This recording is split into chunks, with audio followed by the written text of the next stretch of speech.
Hi, Katrina Johnson from New Sky Consulting, supporting not-for-profit leaders and managers to lead their organisations in a values-based, purpose-driven way that is both confident and professional.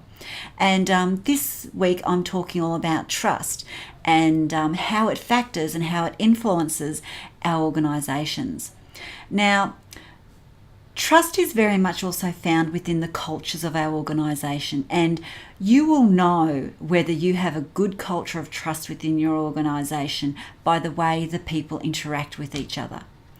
You'll know that you don't have a good culture of trust in your organisation if there's a lot of political game playing going on, if you've got a lot of people who are behaving in a way that's really in their own best interest, not in the interest of the organisation or the interest of the team or the interest of the people or the who you're there to serve as a not-for-profit. So there'll be evidence of mistrust, and there'll be evidence of people holding on to information as a way of gaining power and things like that. So trust is something that forms part of your culture. Culture is something that reflects your values and your purpose and your beliefs. So to create a culture of trust, you actually have to hold that as a strong value. Now, your role as a not-for-profit leader and manager also includes developing a really good, strong foundation of trust so that you have a really strong culture. And a culture that is strong in trust has a number of different attributes. One of the first attributes of trust in a culture is that of rigor. Now, high quality decisions require input from a range of people. And to have high quality input, you need to have a culture that actually values learning. It values learning from mistakes. It values taking other people's opinions, and it values having transparency and facts-based information that's shared.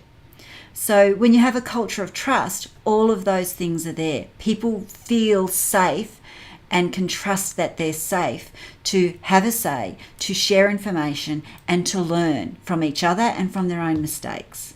The second attribute is simplicity. Now, simplicity exists in your organisation where it's pretty much eliminates ego-based behaviour. You know, that kind of behaviour that results in people game playing, people holding on to information, and then whole negativity around that can occur in teams when there isn't trust there.